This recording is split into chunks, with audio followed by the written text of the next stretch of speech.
Welcome to Old Classic Car, and here a look at just some of the many cars on display at the NEC Classic Car Show 2022.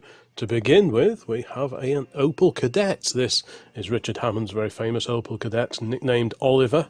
You may well have seen this one on Top Gear a few years ago.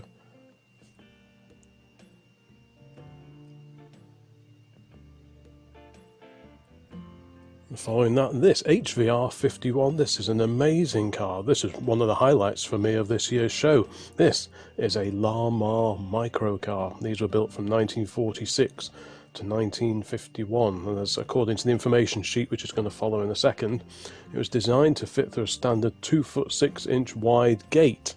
What a cracking car that is. BSA powered single cylinder engine, 246cc. What a great find that is. It looks so original, and hopefully it's preserved just like that. Now, one of the many creative Classic Car Club stands at the NEC this year was this for the Talbot Matra Rancho. So much effort goes into these displays. It really was incredible. An incredible show, huge show. You really do need to wear comfortable shoes if you're going to try and get around this in one day. Now, slightly later, a 1971 Vauxhall Ventura. I had planned doing a walk around video, but for various reasons, mainly background noise, music playing in the background and so on, it just wasn't really going to work very well. Now, here's an interesting car based on the Riley RM. We've got a Riley RM Woody. What an amazing machine that is. If you can provide any more information on who built this and when, please pop a note into the comments. It's always good to read your comments about the cars that feature in these videos. And not a car, but a BMC service training wagon. Several of these were made, I think, by Marshalls, if I remember right. A number were built as racing car transporters, and several of the survivors, including this one, have been converted into that form. One of the older cars now at the NEC, ER4200. This is a Trojan utility from 1925. Look at those wheels and those solid rubber tyres. Very basic motoring indeed for the 1920s. Here we've got an ex-Jim Clark Lotus Cortina Mark 1, or rather a Lotus Consul Cortina. It's amazing that that survived.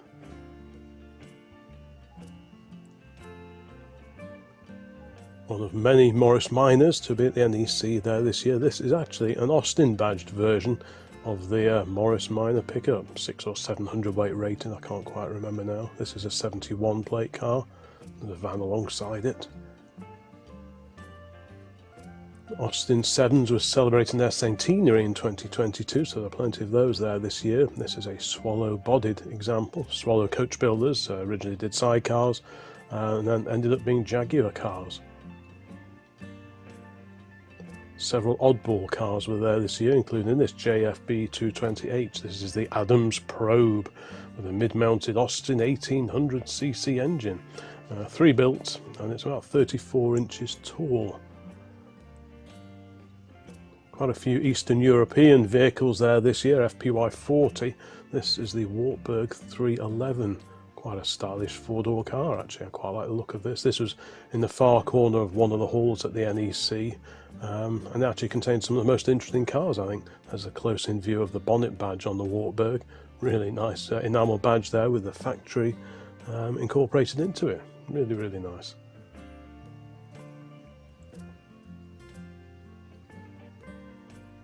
We've got an A40 pickup here, well, the 1000 weight Austin pickup. Really smart example, this one. Yeah, I was going to do a walk around video, but there was music playing in various places, so then you get into copyright issues potentially with doing a video while walking around the show, so it's just not going to really work very well at all. And here we've got a gorgeous pre-war vintage MG. I think this is an 1880 drop-head coupe. Really smart car indeed. There's several later MGs in the background too. Classic Hillman now, P-Reg LMY 371P. That's a Hillman Hunter from about 1976.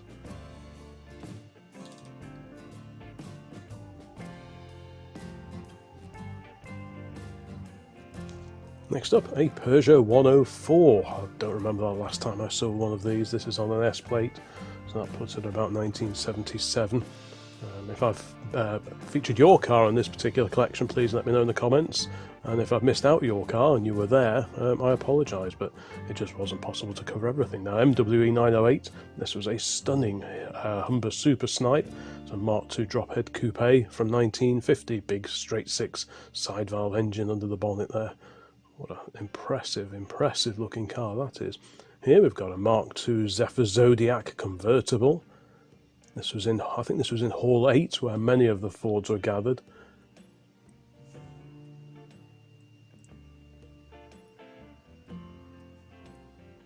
And a Sinclair C5. There is real variety at the NEC. It's a huge, huge show, 5 halls full of all manner of cars and memorabilia, and there's the auction area as well. And I didn't get around it all in one day, so I suggest planning your route. Now we've got another Opel Kadett. This is on a P-Reg, somewhat modified, looking at the engine there and also those wheels. Very clean looking car indeed, similar to the Chevette booted this car. Still at the NEC, of course, we are on the Standard Club stand. There are several cars from this particular club will feature, and this is the Standard Companion based on the Standard 10, a 4-door estate car version of the Standard 10. I ran one of these several years ago. Very handy little car, really like those.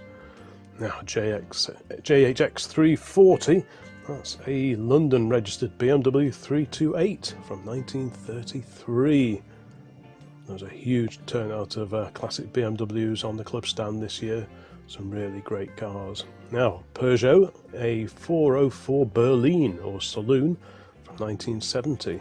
Farina design, very similar in the overall look to the Austin Cambridge and the Morris Oxford of the era. Same designer, of course. That's on an H plate. One of the last of the MG BGTs here. This is the LE.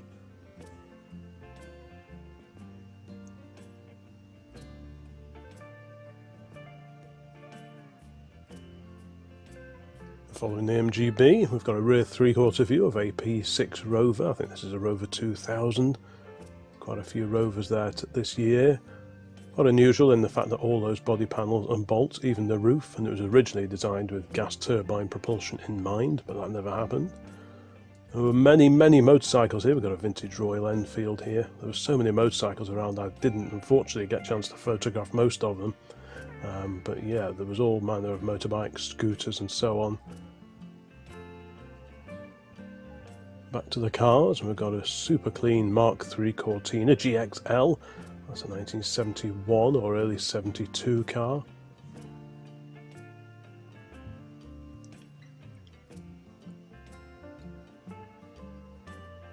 And to Italy now, 47 ELF, which is a 1954 Lancia Aurelia B20 GT. Beautiful car, that one. If you've got any favourites, please pop a note in the comment. It's always interested to know what you like out of the cars that I've photographed and featured. Now, I've got a Talbot badged, I guess it would have started out as a Simca van based on the, what's that, the Simca 1100, I guess. That's on an A plate, it's a very late example, but a rare, rare survivor. Another Rover P6, a 3.5 litre car in this instance, on a P registration, so about 1975, quite a late example of the breed. Tinted glass vinyl roof, not long till the SD1 would come along and replace it. Very fruity looking Opel Manta here.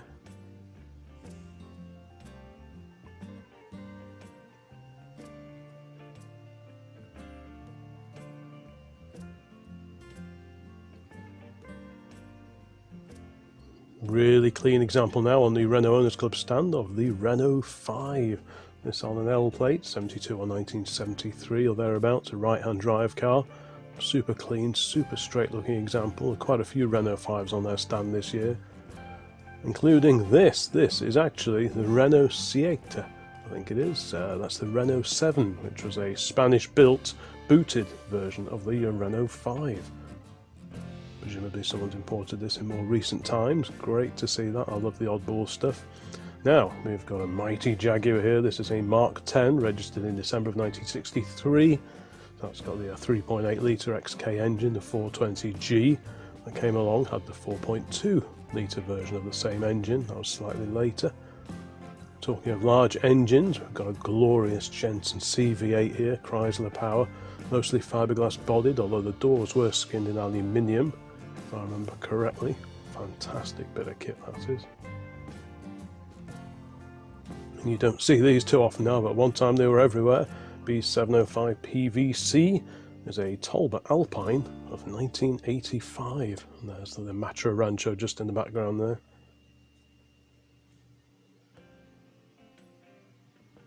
YTA 901E is a 1967 Alfa Romeo, a 2600 Sprint.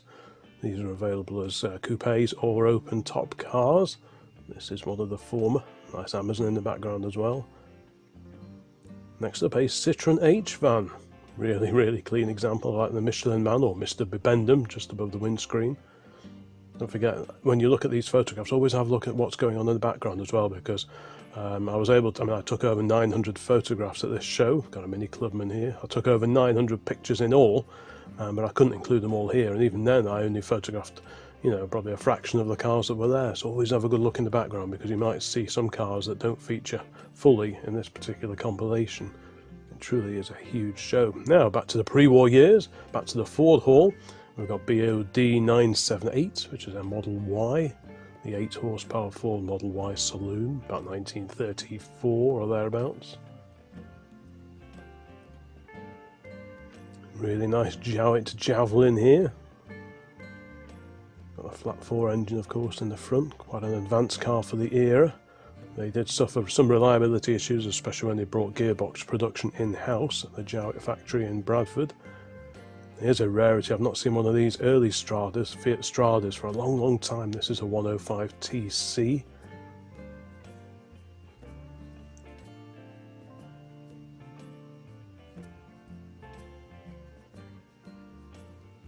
Great little frisky sport here as well. There's always a good turnout of friskies at the NEC. Some are restored, some are mid-restoration. Sometimes you see a part restored car one year, then you see it finished off the following year. So it's always a little stand well worth looking out for at the NEC. Many Daimler SP250s were also in evidence.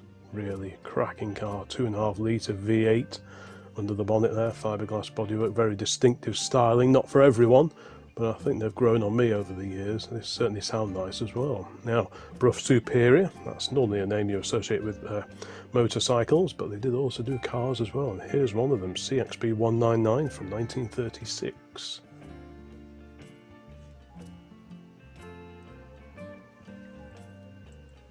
Quite a few Porsche 924s were in evidence this year. This is a 924 Carrera GT.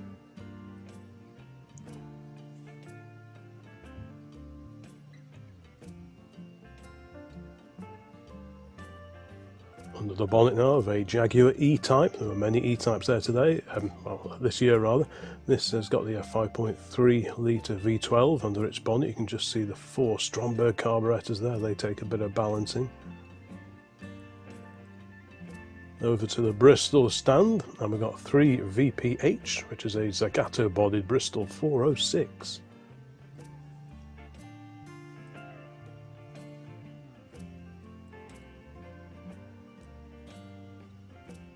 Staying with Bristol for a moment, we've got a gorgeous Bristol 400 here. What a stylish car that is. Very aerodynamic, links back to the aviation side of the business, of course. Who remembers the Bristol Brabazon, for example? An amazing aircraft. Now, Citroen here, we have a Mahari. That's on an F registration, so late 67 or early 1968, based on the 2CV, an example of which you can see in the background as well.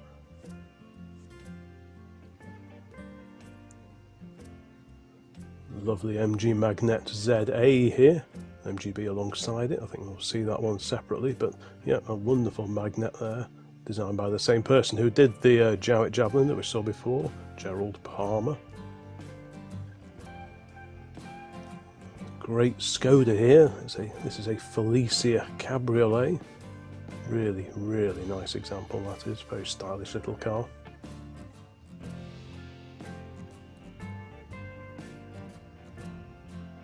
Oh, one of my favourites, a little 4D83W pickup truck with a steel pickup body on the back. Not too many of these around now. This one was in lovely condition. Original number plate as well, I approve of that. Really nice truck, same colour as mine even.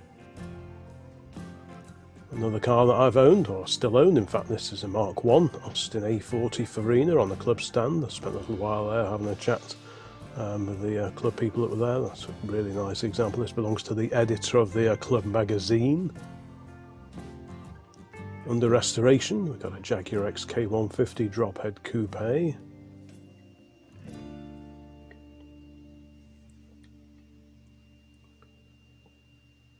Carrying on this walk around the NEC Classic Car Show for 2022, we've got a really neat little Fairthorpe Electron Miner.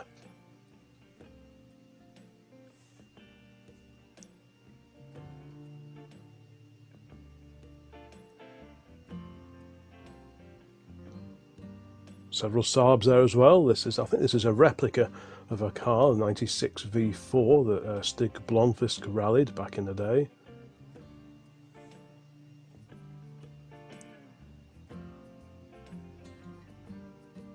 I do love the oddballs, and tucked away in the far corner of one of the halls was this, a Sirena, an FSO Sirena. And these were built in total from 1957 all the way through to 1983. Two-stroke powered, all two-door saloons, initially two-cylinder, then later three-cylinder. Now, not just a Vauxhall Cresta, but a very modified Vauxhall Cresta. That's on a B reg, so 1964. Big hump in the bonnet there and huge wheels and tyres on the back suggests that things aren't exactly as Luton designed. Now, also green, we've got a very smart two-door XJ coupe here. It's a Daimler version, you can just see the grille on the front there. These are available with a 4.2 straight 6 or the 5.3 litre all-alloy V12 engines. Now, a very clean example of a Mark 1 Ford Fiesta. Of course, Ford recently announced that production of the Fiesta will be coming to an end, so I guess interest in these early Fiestas will only increase as the following years roll on. Lovely little pre-war car on the Singer stand. There was a real good turnout of Singers. This PN8972 is a 32 Singer 9 Special. Really nice little car.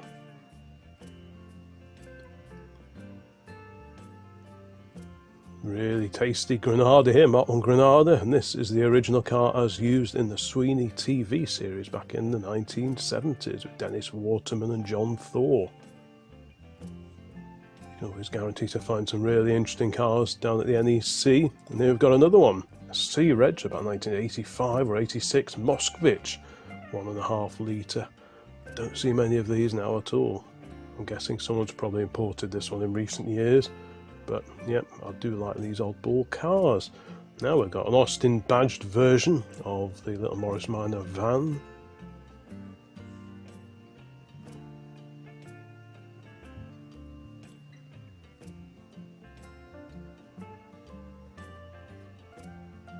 The Austin 1800, this one dates to early 1967.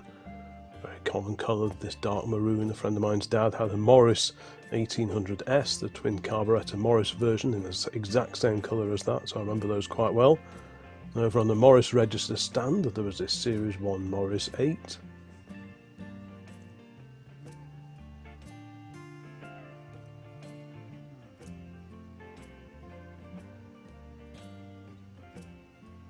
Several rally cars were also in evidence, including this Mark 1 Ford Escort ex-Gunner Palm.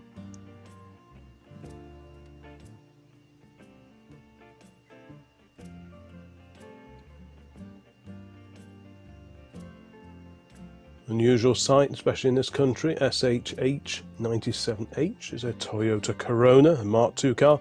This one was built in 1970. Quite a few classic Japanese cars were in evidence at the NEC as usual, and this was one of the highlights for me. And I've never seen this many MG X-Powers in one place before. Occasionally you see one here and there, but to see 4 altogether, I don't know how many they made, but it wasn't a great many, and to see 4 altogether was quite a surprise. Another classic Skoda here, showing off its huge front boot lid area, rear engine of course.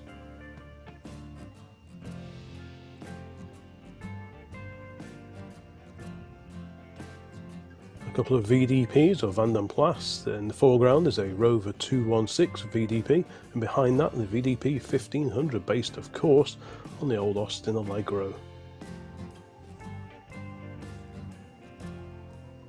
Now, what a belter this was, certainly the most eye-catching of all the American cars that will show this year. Accord 810, front-wheel drive, independent front suspension, powered by a huge 4.8 litre Lycoming V8 engine, pop-up headlamps, the works. What an incredible car that is. Like I said before, plenty of classic motorcycles and scooters in evidence, including this one of several Mako letters, I think it was called. Very original looking example, this one. Original tax disc on the side too, perhaps. Great thing. 2CV Dolly up for sale.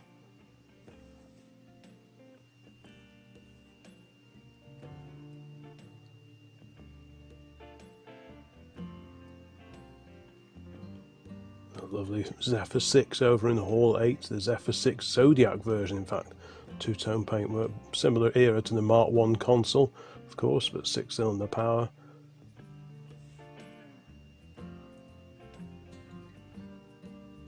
This is a rarity. It's not a Datsun Cherry or a Nissan Cherry. This is the Europe. This was a collaboration between Nissan and Alfa Romeo, so there's an Alfa engine hiding under the bonnet of that little Nissan. Really clean example, and very rare car indeed now. Pre-war, and we've got a stunning Rover 12 Tourer. Really nice. The fog lamps are a bit later, but the rest of the car, wow, what a bobby dazzle that is. Really eye-catching pre-war Rover. Several Honda S800s were there, including this cracking little coupe here on an F-plate. Really neat little car, tiny car. Really a revvy engine. Great to see this one. Classic MGB, you can always guarantee there'll be an MGB there somewhere. We've got a GT on Mini-Lite style wheels, chrome bumpers, really nice.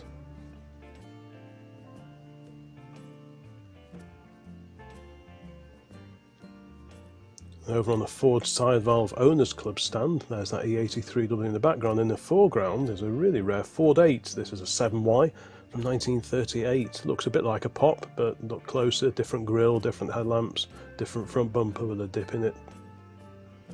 A Triumph Stag here, that's on an end plate, so that puts it at late 1974 or early 1975. There's MGTF in the background as well. Like I say, always have a look in the background of these photos, because you'll see so many more cars that were on display at this year's NEC.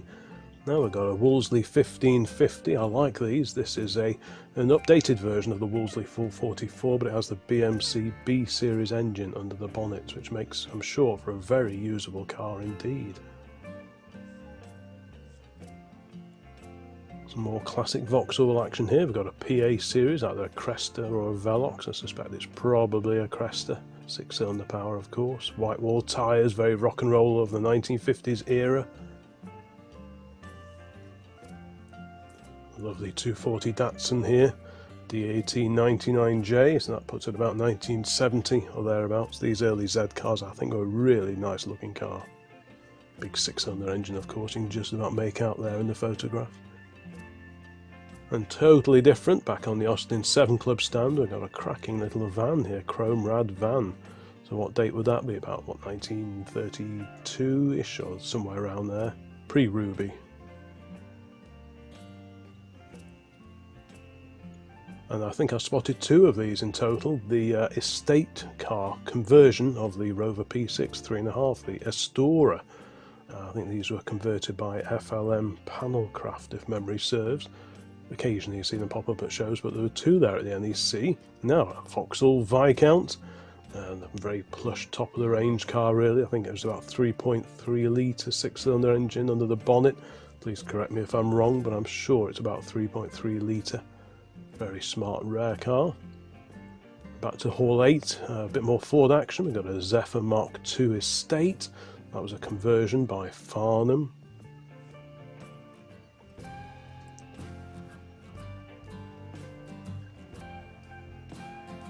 There's an oddball one, slightly more recent on an E-plate, so about 87 or 88, somewhere around about there. A Cavalier Caliber.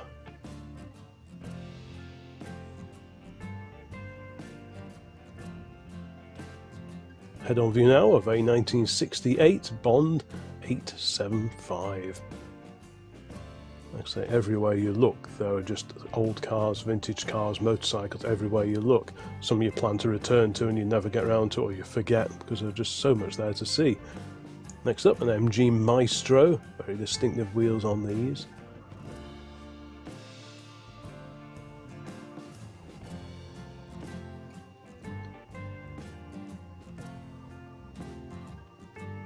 A V8 Aston convertible.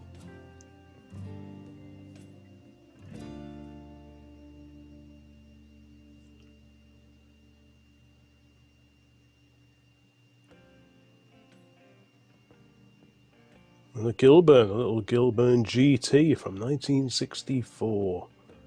Front side light units lifted from the Morris Minor 1000 by the look of it. A40 rear lights, Moggy Minor front lights. Of course, the 7-inch Lucas headlamps are used on all sorts of cars.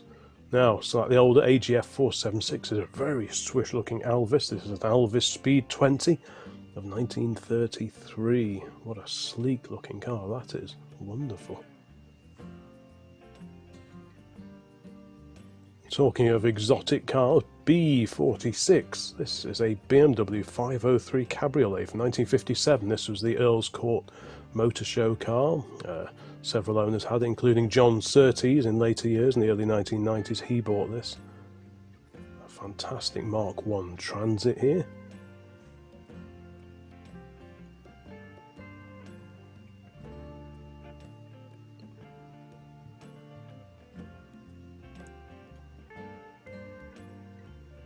Another estates version of a Zephyr, Mark I Zephyr 6, again with the Farnham conversion.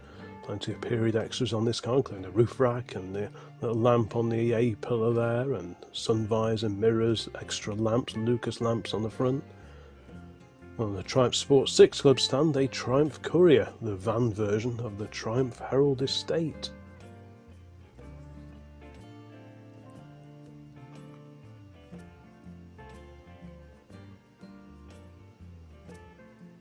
Always quite a few American cars there, including this circa 1971 Buick Riviera in immaculate condition. This was just a stunning, eye-catching car. Nothing else like it, really. Rolls-Royce Camargue, quite an unusual looking car from certain angles, but you don't see them all that often. Headlamp wipers there.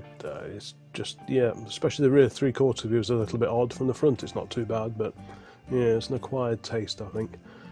Now, much older, on one of the Triumph Club stands, we've got a pickup version of a Triumph Super 7. I'm assuming this is one that's probably a cut-down saloon at some point in its past. This one registered in May of 31. A side view of one of the Mark I Cortinas here with a wood effect down the side. Not sure those wheels are factory. There's a few modifications going on, but you don't see too many of these with the wood down the side.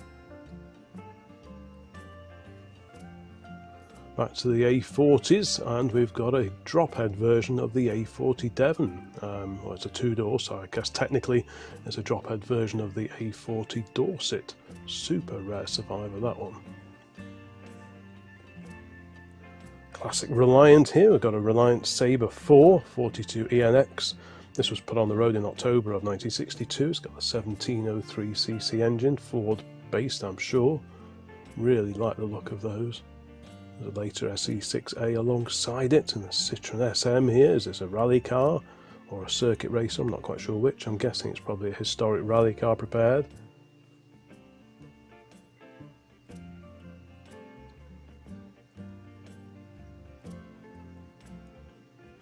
Immaculate Mark I Mini here, as it says, 1960 Austin 7 Mini, best in show. That's some previous event, absolutely, that's just spotless. A Triumph 2000 Mark I here on an H plate.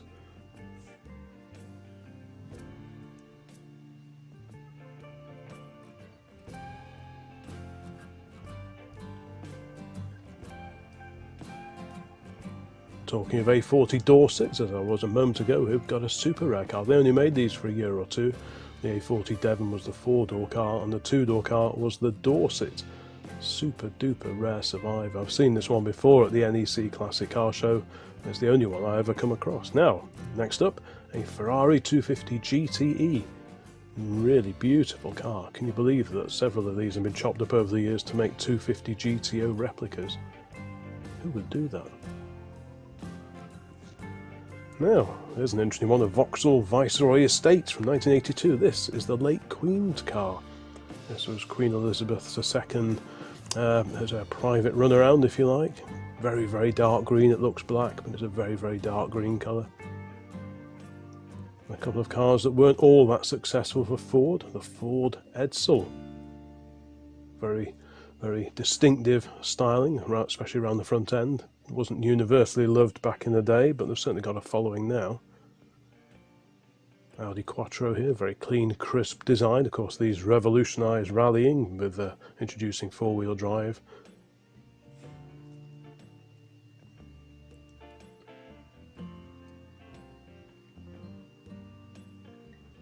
Lovely pre-war car here, DLL 32. That's a Triumph Vitesse, built in 1937. Of course, that name was resurrected much later with the six-cylinder Herald-based car, but the name first appeared in the 1930s.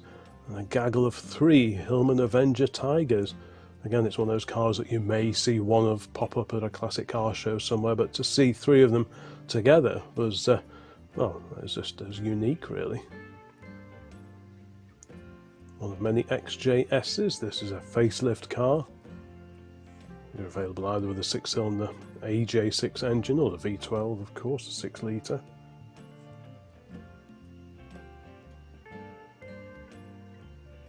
Stunning Volvo here, the P1800 ES. Very similar to the Reliant Scimitar in idea. Estate car, like an estate coupe, I suppose you'd call it.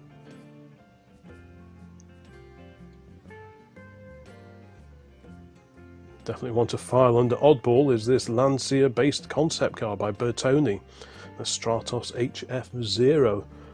It's just a bonkers kind of thing. Sort of thing that Matchbox would have produced a toy of in the 1970s. Perhaps they did, I don't know, but wow. Back to East Germany, we've got a much modified Trabant here. Most of these were 2-strokes, the very last ones did have a 4-stroke conventional engine from a VW in them, but most of them were 2-strokes. I'm not quite sure what this one's got under the bonnet, but it is quite a late example. Now, UXS 335, that's a Triumph Dolomite, a 1.5 litre sports saloon. Lovely, lovely example that is. And there's a drop head alongside it. Very distinctive waterfall grills on these cars. And talking of distinctive, the back end of the Sunbeam Harrington Alpine. You've got a fixed head Alpine basically, but a very unusual way of opening the boot lid. Just look at that, the way it sort of cantilevers up. That's incredible. Here's a car that many people would have had back in the 1970s, the Triumph Toledo. Nothing flashy, just went about its business. Good little cars these were. This is about 1971. A couple of classic Volkswagens here. I like the pedal car on the top. Matching paint job as well. That's really nice, that is.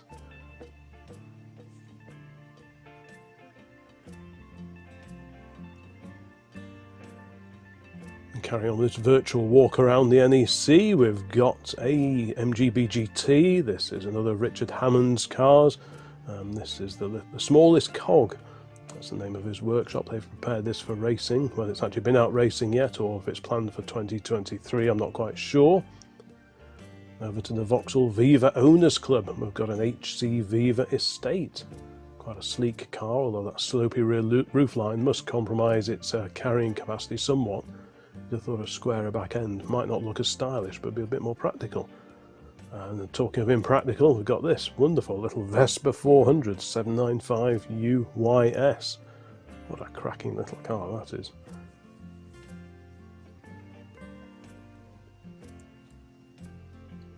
Really nice XR4i here. I'll take my hat off to anyone who's displayed their car at the NEC or any of these big events. I mean, it's a 3-day event, it's huge, and the setup takes place over the sort of 1 or 2 days before. And then the packing up on sort of late Sunday or the Monday after. It's a huge commitment, so well done. Now, Humber, I think it could be a Super Snipe, but that vinyl roof makes me think it could be the Imperial, the top of the tree, the Imperial with adjustable rear suspension and so on. Really swish motor car. Really rare one here now, we've got a VW Jetta. You don't see too many of these around. This is Mark 1 from about 1982. There's like, technically I suppose it's the saloon version of the Golf hatchback, but there seem to be way more Golfs around than there do the Jetta saloons. Over to the Morris register again, and we've got a really smart Series 3 version of the Morris 14. Many extra lamps on the front of this particular car. Really well preserved, really well looked after. Town and country tyres on the front. And the first of two Borgward Isabella coupes that will feature in this particular video. Amazing looking cars these are. Some of the detailing especially is just wonderful. Those lights, the chrome trims around the lights, the boot plinth, everything about it is just lovely. Next up, a police version of a Mark II Morris Mini Cooper, I guess. That's on an H plate, so 1969 or early 1970. That registration series ran between the 2 years. And the rear three-quarter view now of a Volkswagen. This is a what they call a square back version of the VW Type 3, or the Estate, as anyone else would refer to it as.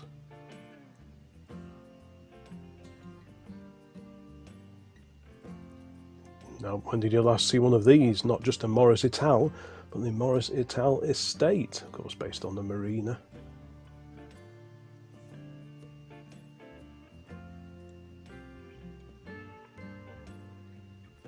Rally prepared Triumph TR7 here.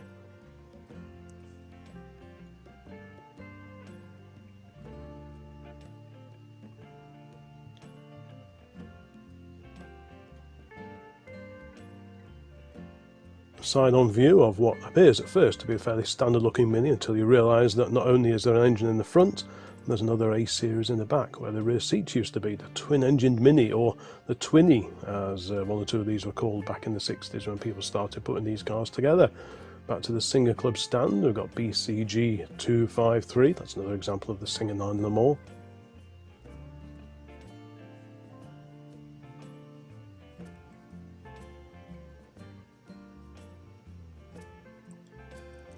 Now, Fiat of the early 1980s, this is the Fiat 132. I did a video all about classic Fiats recently, and sadly I didn't have this photo here in time, so I wasn't able to include this in that video, but I would have done. Now we've got a Mini Moke.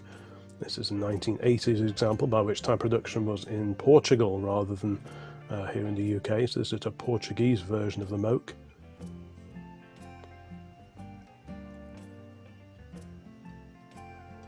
Another slice of classic Japanese motoring, XCL457S. That's a Datsun 100A F2.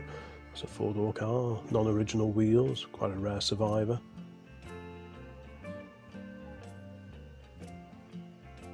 Another Singer Le Mans here, TSV371. I looked this one up.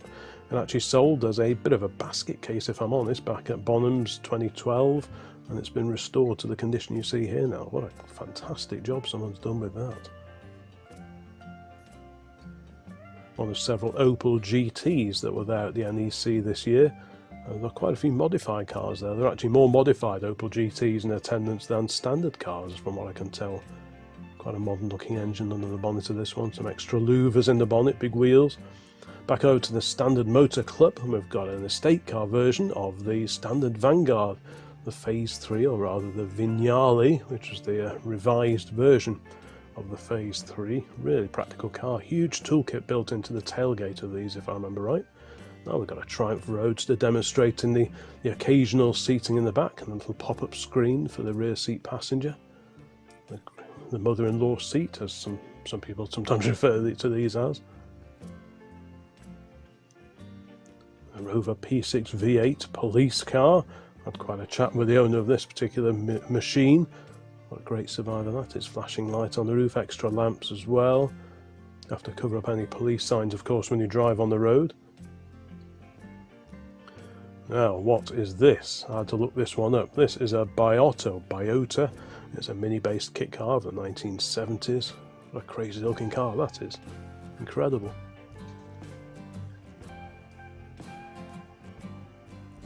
cracking Austin Healey here. Bit of handy information on the board there. An Austin Healey 3000 Mark 1 BN7.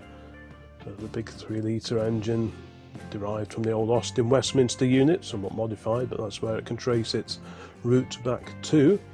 And we've got a body shell of an Aston Martin here on a restorer's stand. I think this is probably a DB4, but if I've got that wrong, please let me know. Still plenty of classic and vintage cars to come, and pickups as well. Here we've got a somewhat modified Skoda pickup. It appears to have had an electrical conversion. Let me know in the comments what you think about electric conversions to older cars. Is it heresy or is it a good idea? You tell me. Now back to classic Vauxhalls. This is an unusual sight. GFB 160N, a Vauxhall Ventura Estate. NREG, so that puts it late 1974 up to July 1975, thereabouts. Now over on the Fiat Club stand again, we've got this unusual looking machine. I think this is actually a Seat, the Spanish, the Seat Terra camper van. Wow. I often thought a classic camper van would be a good idea for attending some of these shows, especially multi-day shows. Now, Morris Ital. This one belongs to the young lady that used to appear on the Bangers and Cash TV series, Miss Crabtree. Really nice example in brown.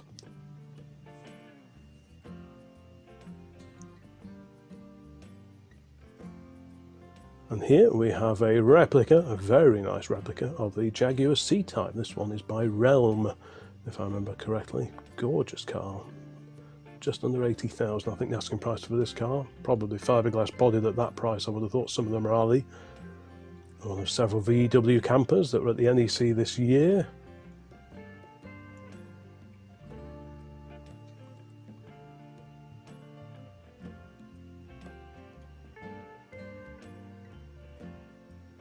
Back over to the Standard Motor Club, we've got MJ5966. Now what model are we looking at here? Is it a little 9 or a big 9 or perhaps something slightly larger? Please let me know. I'm not too well up on my pre-war standards, as you can probably tell.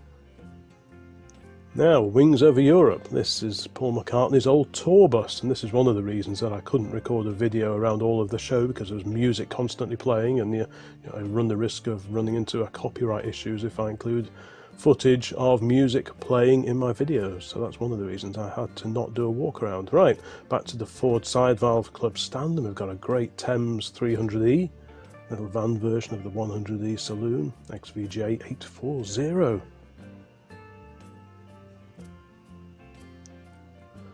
There certainly is variety at the NEC Classic Car Show, and here we've got an International Junior Kerosene Tractor. So what date's that going to be? Sort of 1910, 1915, something like that. Solid cast iron wheels on that one.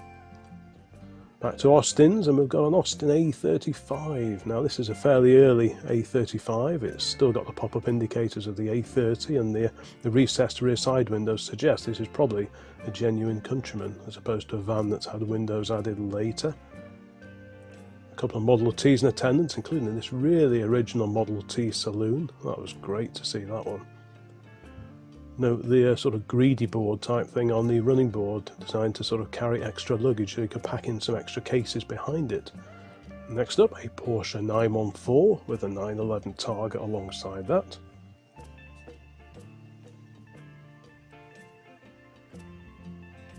Oh, just over halfway through now, still plenty of cars to come. Here, the Opel Calibra. One time you'd see these quite regularly, but it's one of those cars that seems to have pretty much disappeared in regular use, reserved now mainly for classic car shows like this one. I remember there was a DTM limited edition version. Now back to Fords, and we've got a Ford Model A, one of several Ford Model A's to be at the show this year. This is a really nice two-door saloon. 3.3 litre 4-cylinder engine under the bonnet or the hood of that particular car. Jet 1, this is a recreation of one of Rover's gas turbine experimental cars of the 1950s. Of course, based on a P4, but much modified. I think this was built up at the request of Jules Holland several years ago now. The Rover 800, we've got a fastback version of that big old Rover here.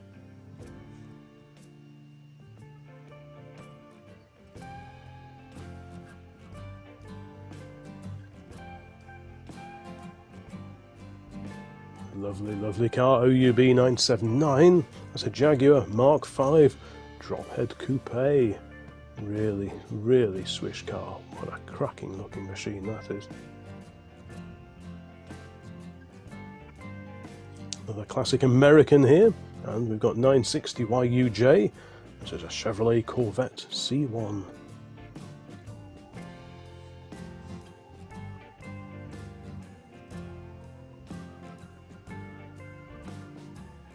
And another car that you could label one time they were everywhere. This is a mid-1970s four-door Cortina Mark III, a classic Ford Cortina.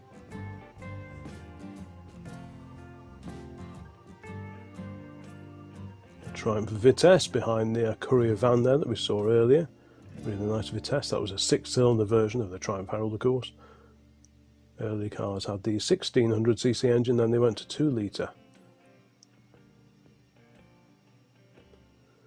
Citroen 2CV, regulars to other motoring YouTube channels will probably recognise this machine. Nice to see this one out the back. I think it's the first time I've seen this one in quite a few years. Last time was at Cholmondeley Castle about 5 or 6 years ago. This one popped up.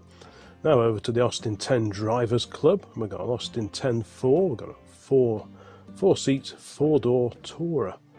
Not too many of those left now. These were only built from 1932 to 1934. And then it was replaced by the painted ride, the Litchfield. Quite a few Metros in attendance this year. This is an early MG Metro. I remember these very well. My mum had a modified Metro with those pepper pot wheels on it from an MG.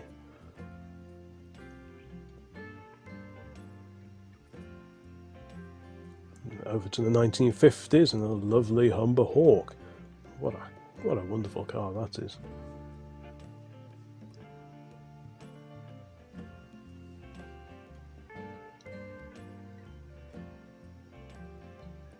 Another classic Toyota here. We've got a Celica. As I've said before, I think a neighbour of ours bought one of these brand new in about 1977 or thereabouts. Look at the size of those wing mirrors.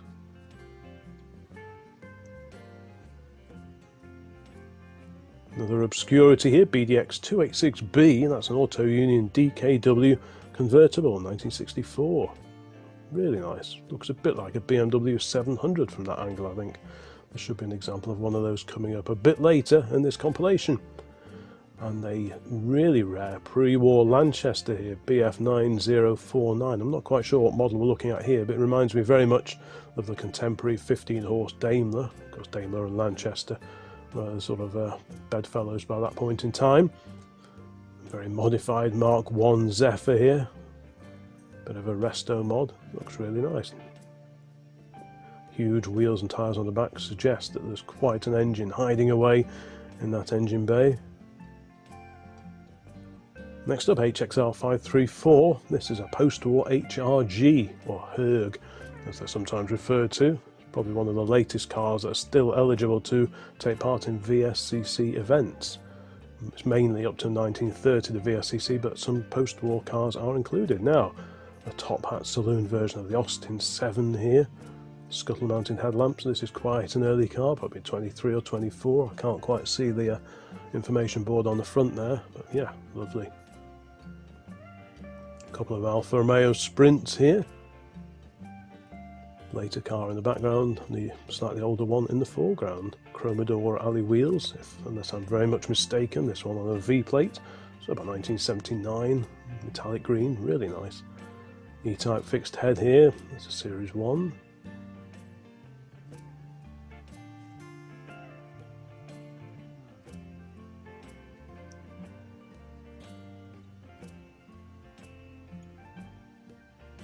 Who remembers these? The Vauxhall Cavalier SRI. Good to see one on its original wheels, the extra fog lamps on the front. Surprisingly rare sight now, and yet at one time they were everywhere. Presumably rusted for most of them. LPH 240. Lovely little Sunbeam Talbot 10, the drop head coupe. This is a post-war car. I think they were also built just before the war, but this is from 1947, this particular car. Glorious, glorious car. Big no-tech lamps, extra lamps on the front there. The rear three-quarter view of another Opel GT. This one not quite an original car. Like I said before, quite a few modified Opel GTs were in attendance this year at the NEC. Well, this did look quite original, at least from the outside. Really nice. Now, an Aston Martin. Now, I thought this may have been one of the project cars, but this is actually a replica, or a recreation, if you like, of DP214, one of the Aston project racers, based on a DB4, this particular car. Quite a modern offering, really, but twin-engine Corsa, so that made it interesting, so that's why it's in this particular video. Never seen this one before. What a bonkers project that is, a bit like the twin-engine Mini that I showed before.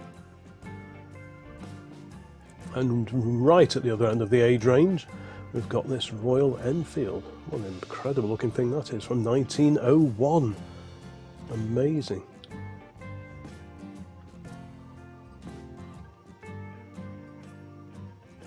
Oof. MHY 424, that's a Farina bodied Bristol 401 convertible from 1950. Wow, shades of Lancia in that one, I think.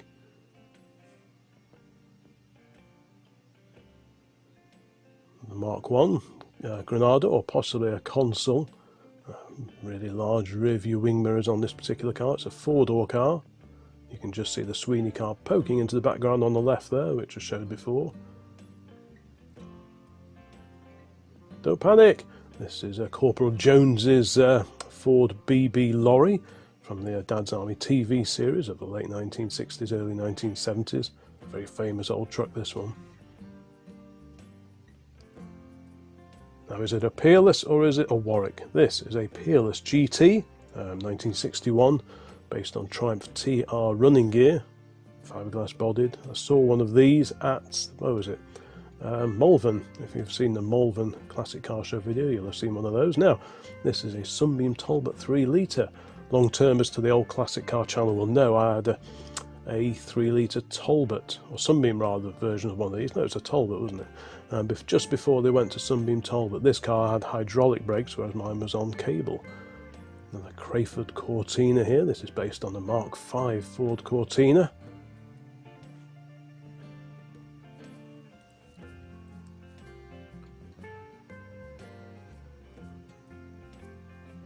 The Yugo Sana. Again, one of those cars that disappeared, probably as a result of the scrappage scheme a few years ago. They sold reasonably well. I seem to remember quite a few of those, and the older style Yugo 45, I certainly remember those. I've got brochures for them somewhere. And the Citroen BX. I had use of one of those as a company car in one of my first jobs when I worked at Manchester Airport, and they had one of these that I used from time to time. Quite an interesting car, very comfortable to drive around, I do remember that. And back to the Singer stand, we've got CSV 662, another Singer Le Mans. Really, really smart. And coming up, we'll have photographs of an original Singer that did actually race at Le Mans. Wonderful car. That'll come up before too long. Back to Vivas, and we've got a fairly late example of a two-door HC Vauxhall Viva. That's on an N, so it puts it at late 74, early 1975. And if anyone watching this learnt to drive on one of those. And here, another split-screen VW, this one with, well, it appears almost to have a caravan grafted onto it. It's still a camper, but yeah, wow.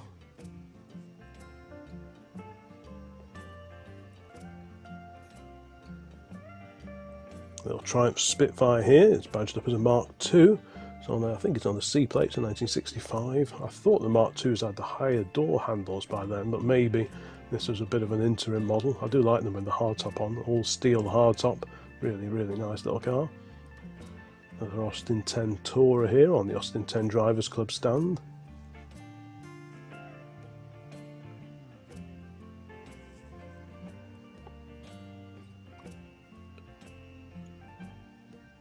Continuing this walk around, we've got a Mumford converted Morris Marina Coupe. Last time I saw one of these was at Bicester Heritage. May have even been this car, but I think the other one was like a bluey metallic. This one's on an end plate, but yeah, a convertible version of the Morris Marina. Back to Germany, JWE 475C. This is an Auto Union DKW F102. These were built from 1963 to 1966. I like the way those side lights or indicators are fed into the top of the front wings there, very neat. Bit of Americana here, it's on an S plate, but it's a slightly older car. This is a 1969 Plymouth Satellite.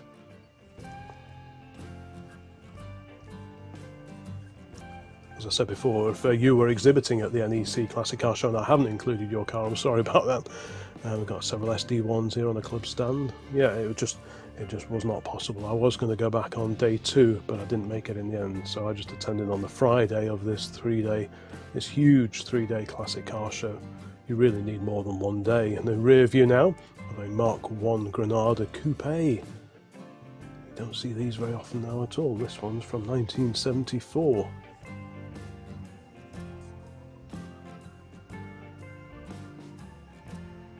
Wow, a Volvo 123 GT. This was a top performance version. I mean, like the 122S, which was much more common, had twin carburetors. I think this had a slightly perkier cam profile and a few other tweaks. Wide steel wheels on this particular car, really, really nice. Now, an F-Reg, we've got another Auto Union DKW UGT 227F. That's an Auto Union 1000. This car's from 1961 apparently, but slightly later registration, so maybe it spent a few years abroad before it came to the UK. Now, Hillman Imp, 1965. Looks like it's rally prepared. Nice Lucas lamps on the front there. Very bonny car. Mini light replica wheels as well.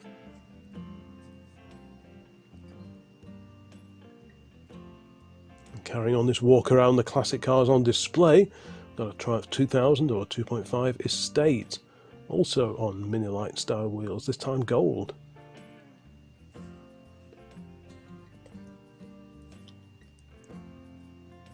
A mighty 4-door Cadillac here. This is a Sedan DeVille from 1958. Can you imagine the paint and rechroming bill if you decided to restore one of these? Absolutely incredible car. Amazing.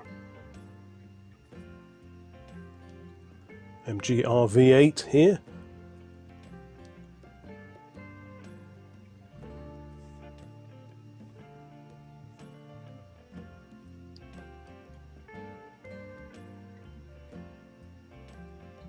A rear 3/4 view of a P4 Series Rover. Really smart quality car. Note the rear hinged back doors on these.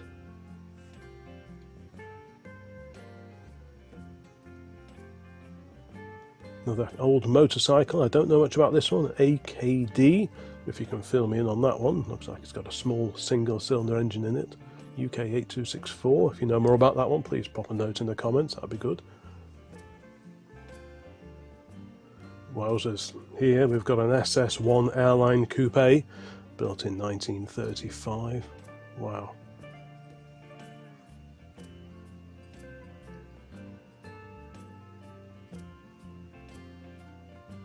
And this is the Hustler, the mini-based kit car of the 1970s. This one on a Q plate.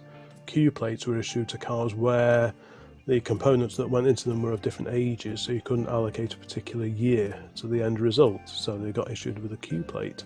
Next up, a Fiat 126.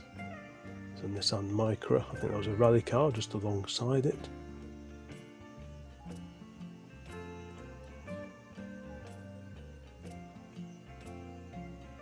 There were lots of old Maseratis on display this year as well, but my favourite was this SN333. This is a Maserati 4CS from 1935. Glorious little car that is. Marshall, French Marshall headlamps on this particular car. One of several Triumph Stags. This one looks quite modified. It looks like it's been retrimmed inside, different door mirrors. It's got the alley wheels of the Mark II Stag. If I remember correctly, it looks like the original 3-litre Triumph engine under the bonnet. It's got a spoiler, metallic paint. Slightly more sober is this wonderful OU2938, which is a 20-horse Rolls-Royce. Magnificent. If you've got any favourites of all the old cars, the vintage cars, all the classic cars in this collection, please let me know. We've got a couple of classic Ford Capris here. I like all the effort that's gone into this one. You've got the Pac-Man game in evidence, the old TV there on the right. Atari computer system there, just being unwrapped as well. Great stuff. The Jaguar XK140 drop head coupe is next, in immaculate condition. Shiny chrome wheels there, chrome spoked wheels, almost like new.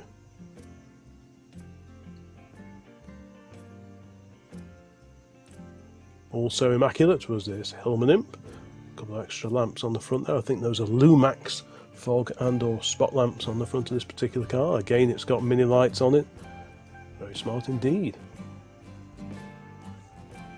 And the BMC JU250 based camper van. That's a handy bit of kit, that is.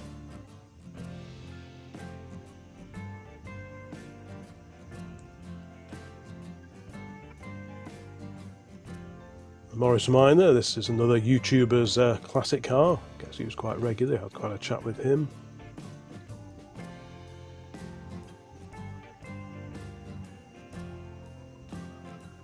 Still plenty of these old cars to come, so if you've made it this far, thank you very much. Amazing Lamborghini Miura here. I've got a feeling this is one I saw at Silverstone a few years ago, but wow, what a car.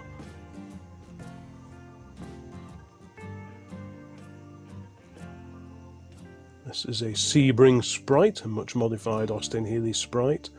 As you can see, it's got a fiberglass tipped forward front end, blended in roof, fixed roof on it. Very, very modified, but based on the BMC Sprite.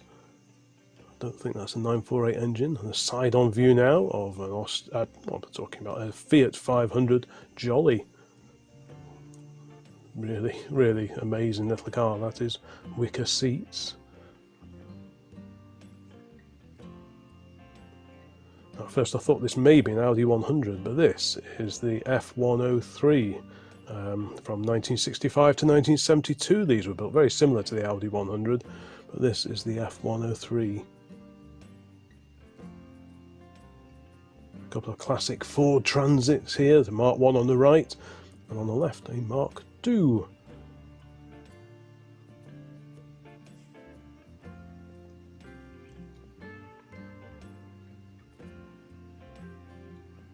And here we go, here's the second of the Borgward Isabellas, again a coupe. I don't think there were any saloons or estate versions this year, and previous years there have been. Maybe there were, but I missed them. But yeah, two great coupes here on display. A little cracking swallow-bodied Austin 7.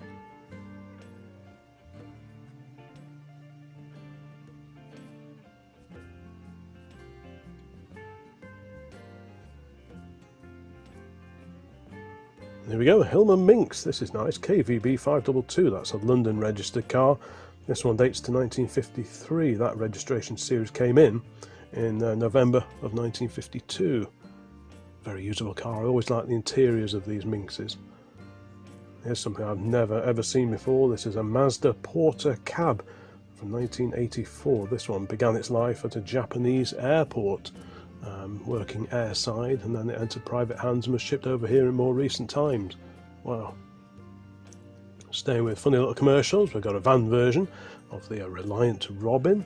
This one from about 1974. You can see a Bond bug in the background as well.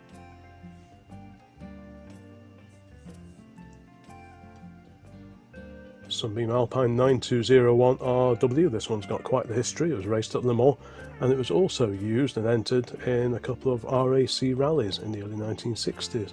There's that Harrington in the background again. There's F6 here, Mark 1 convertible no less.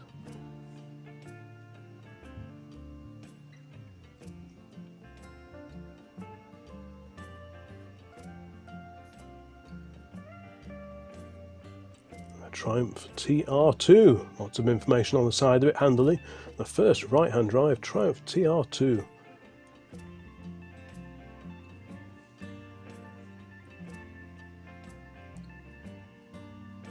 Carrying on with the classic vehicles, we saw it down NEC. Hiding away in the catering area was this strange looking Morris based catering vehicle. Not quite sure what's going on here, what the chassis is, I have no idea, but there's a Morris Minor there somewhere. Now here's that original Le Mans entered car. This is an original competition car from the 1930s, Singer 9 Le Mans, KV9244. There's a photo of it on the right hand side on the A board. What an incredible survivor that is. So nice to see that original paint. Absolutely beautiful. It's great that no one's repainted it and lost all that history. That is a proper survivor car, and it was such a treat just to have a proper look at this one.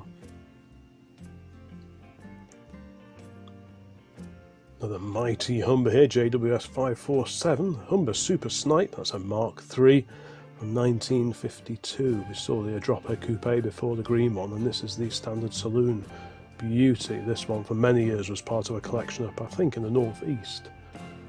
Bit of a project here if you like your restorations. We've got a big Healey, an Austin Healey 3000 Mark III, and according to that information board it's a BJ8, still with a big 6-cylinder engine in it. Wonder who's taken that on. Did someone buy it, I wonder? Now we've got a Crayford converted version of the Wolseley Hornet.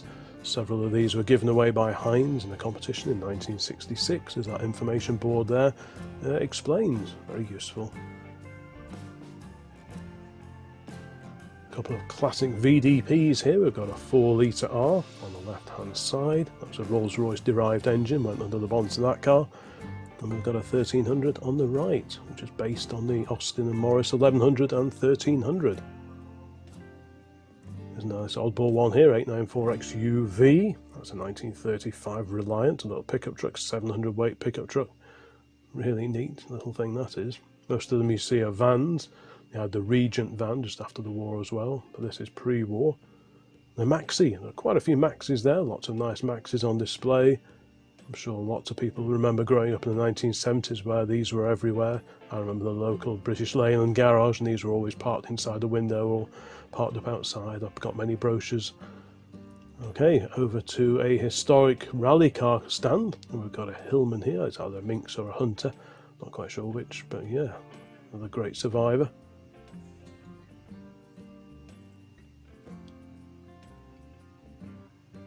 Back to the Jowett stand, we've got a Bradford here. I'm guessing it started out as a van, someone's added some windows and probably a back seat into it. But yeah, that's the Jowett Bradford, made in Bradford.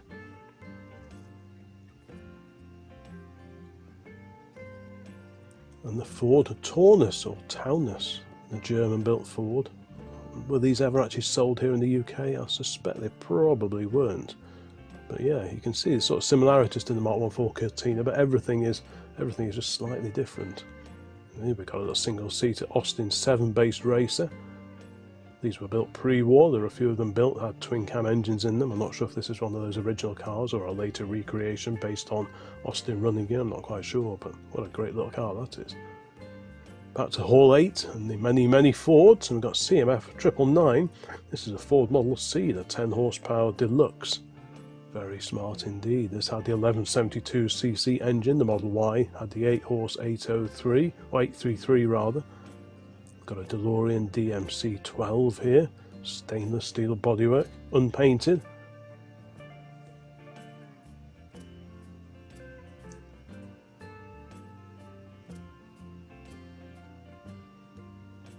Here's another Ford Model T. This one has lots of fresh paint on it, whereas the other one was very much a barn find oily ragger. This one's been beautifully restored. Note the wooden wheels. Really, really smart example, that one. 2-door. Got a Nissan S Cargo.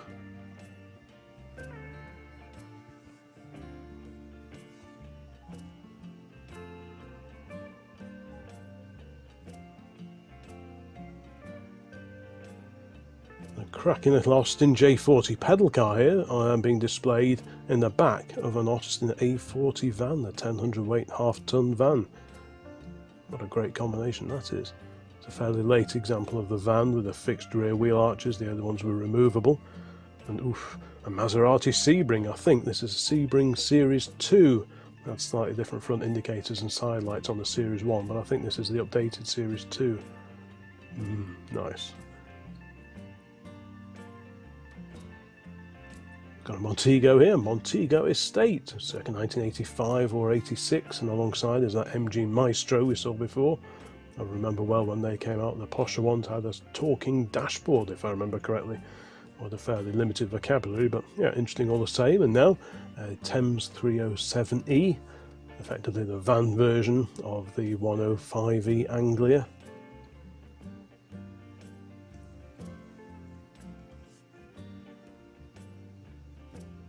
This was an interesting one based on a Citroën XM Estate. This was a recreation of a BBC mobile filming rig.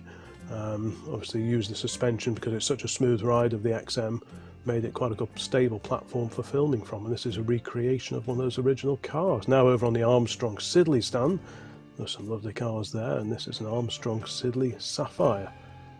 The later Star Sapphire had a slightly shallower, shorter grille, but this is the previous Sapphire model. Very nice indeed. Back to Lancia, we've got a Beta Monte Carlo here. There's an Integrale in the background.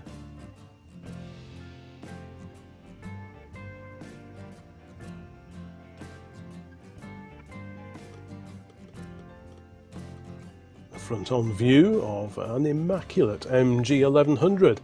This was a twin carb version of the 1100 and the 1300. The cylinder head very similar to that in the Mini Cooper. I think it's 12G206, if I remember correctly, the head code on those.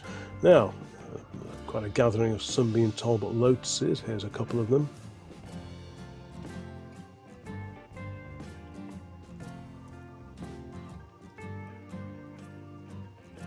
Still plenty of cars to go, and back to pre-war Austins for a moment. We got this. This is a rare survivor, an Austin 20 Mayfair limousine. What a beauty that is. Quite a few smaller Austins have survived, the pre-war Austins, but not so many of these bigger cars. Maybe they were just made in fewer numbers to begin with. And back to Hall 8, and a gathering of Ford Corsairs, including this modified two-door example in the foreground, big wheels and so on. But what other mods are hiding under the bonnet? Is it all original? I can see a K&N air filter there poking out just within the engine bay there. Now we've got a two-door XJ Coupe. You can just make out the V on the badge on the grille, so that means this is the V12, the XJ 5.3C. Very distinctive colour as well. Back to Bristol's, very nice indeed, 6000 UR. That's a Bristol 407 from 1962 with a Chrysler V8. It was like an updated version of the 406. The 406 had the 6-cylinder engine, but it was a bit down on power, so they shoehorned a V8 in, and that's when the 407 came along. And this, AMC 493, is an Essex Terraplane of 1933. There's a very swish Bugatti in the background as well.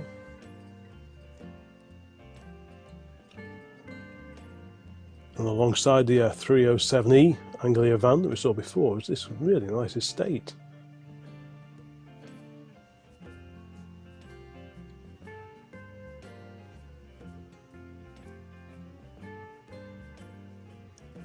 Over to Wolseley and their Land Crab. This was the Wolseley 1885, based on the Austin and Morris 1800, of course. Brand loyalty and badge engineering was still a thing at BMC at that time. Really nice little Mini 95 pickup truck now. Still quite a few cars and vans to come, so if you've made it this far, thank you very much. Please stick with the rest of the video. Not too far to go now. A couple of Marques here. These were made for many years. The early cars had Volvo engines.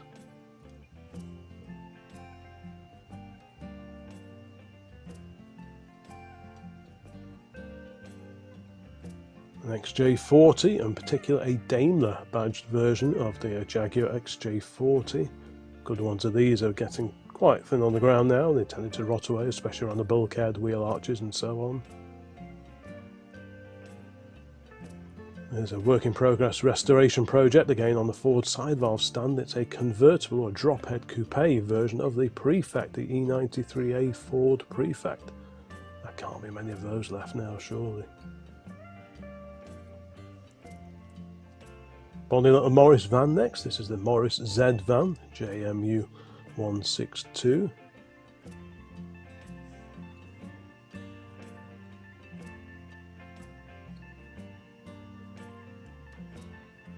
A very bright Allegro, a four-door version of the Austin Allegro, this one from about 1975.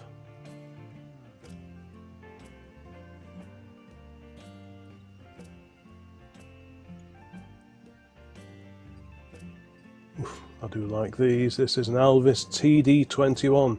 This is a facelifted car. The earlier cars had little grills set in where you can see the extra lamps just inboard of the headlamps. There used to be grills on the very first TD21s. and the facelifted version had the Lucas lamps flushed built in there. Now we've got a BMC J4 van. These were badged as Austin or Morris.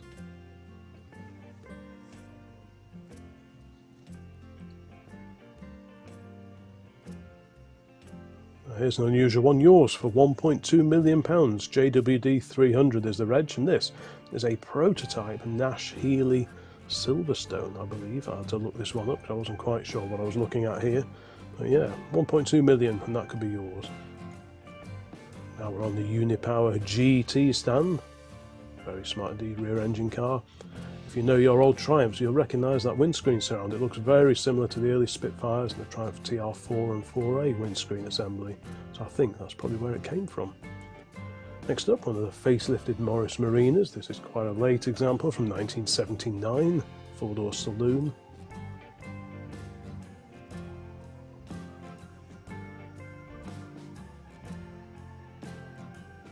Okay, and this is the Austin 101. This was the Austin badged and grilled version of the Morris J-Type van.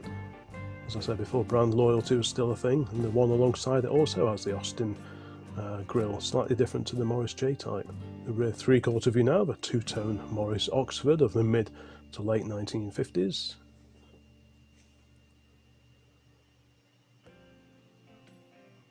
Various other cars in the background there. Like I say, I just wasn't able to photograph every single car. Then we've got a Leyland-based camper, the Sherpa camper. This is on a P registration, so that dates it to about 1975 or early 1976. But yeah, if I'd wanted to try and photograph everything, I'd have probably been there all 3 days. So, like I say, if you're going to go, plan accordingly. Now, early examples of the Land Rover Discovery are beginning to be preserved now. There are a couple here.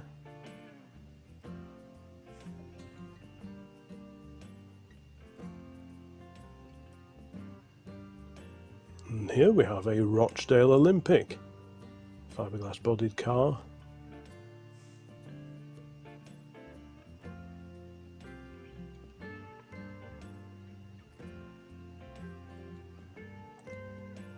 And a Bond mini car, little three-wheeler there.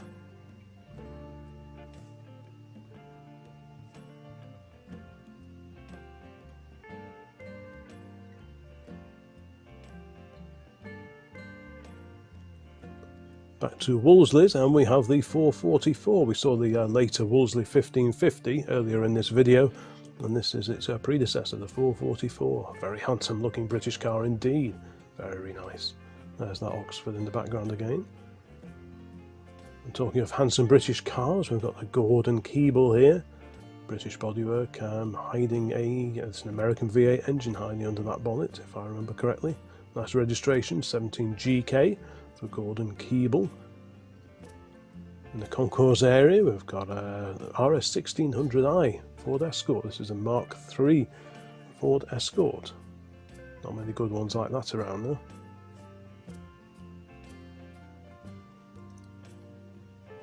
Alfa Romeo Alfa Sud. These were very respected cars back in the day, but they rusted, even for the standards of the day, they rusted badly, so a few survive. But they were always well thought of, I believe. Back to Citroën and a fantastic traction avant, or front wheel drive, light 15. I'm guessing with the slats behind the grille, this is a Slough built version, right hand drive. 1965 Morris 1100.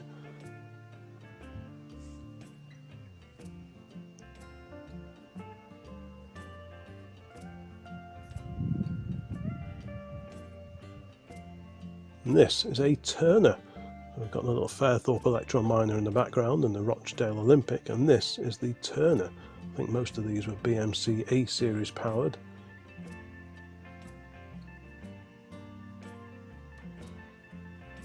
Back to Armstrong Sidley's, and this is the Whitley Saloon. There's the Sapphire alongside, and this is the earlier Whitley. Very handsome machine, coach-built car.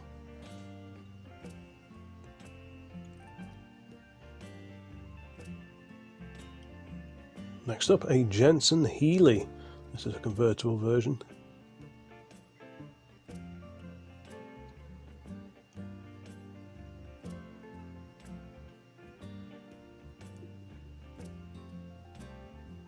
This was over on the Ginetta club stand, a little race prepared club racing version of a Ginetta.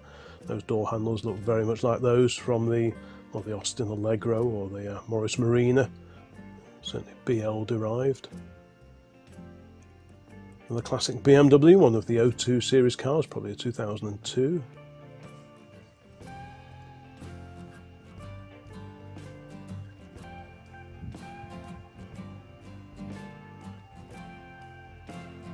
This was spotted in the auction area. I didn't get a chance to go in the auction properly, but I did see this one. This is the Canadian-built Bricklin SV1.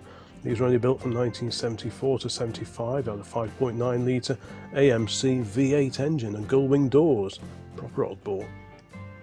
Back to Jaguars, and we've got EUL 525. That's a 1938 SS100, 2.5 litre car. Very, very nice indeed. There's an XK120 alongside it, and a Mark II in the background. And here we have the BMW 700. Like I said before, it's very similar looking in many ways, at the front especially, to that little Auto Union we saw before.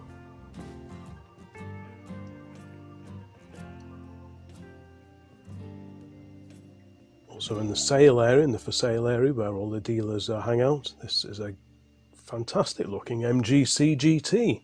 Really, really nice. Bubble arches, a big 6-cylinder engine under there, hump in the bonnet. Really, really nice. Had to be a Moggy Traveller somewhere. We've got an immaculate black Morris Minor Traveller here, and one of the Morris Minor Millions alongside.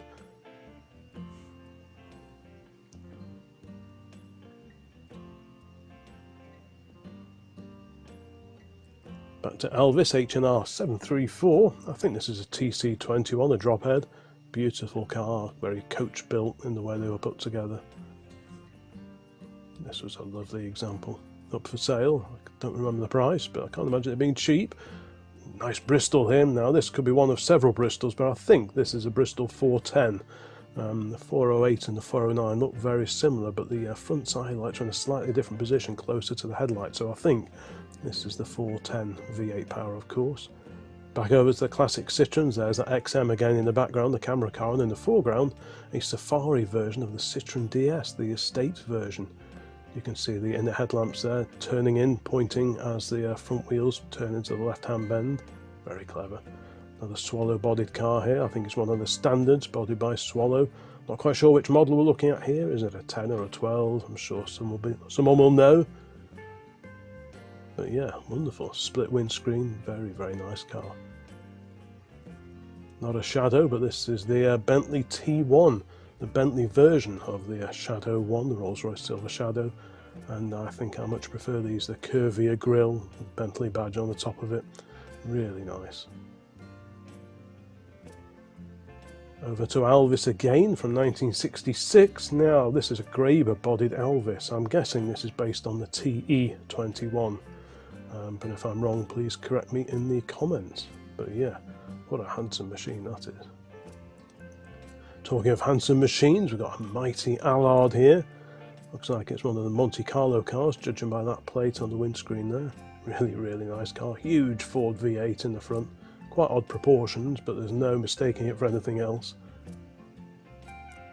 And a cracking little Barclay here. Some of these were three-wheeled, and this is a four-wheeled car, 902 EBO. Like I say, if I've missed out your car, I apologise. I tried to cover as many of the cars as I could as possible in this video. Next up, a Herald 1360 Estate, slightly modified car. A TR in the background, and the Morris Minor beyond that, and a four-door car.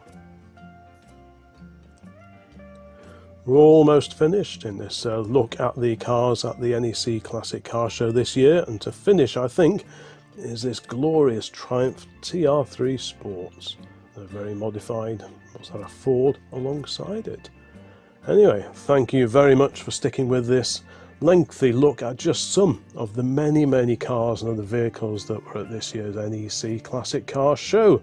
I thank you very much for watching this and sticking with it. Please take a look around the rest of the channel when you're done. Likes, comment, subscribe, all that kind of thing. That would be very much appreciated. And there'll be more videos about classic cars coming along very, very soon. So thank you once again, and bye for now.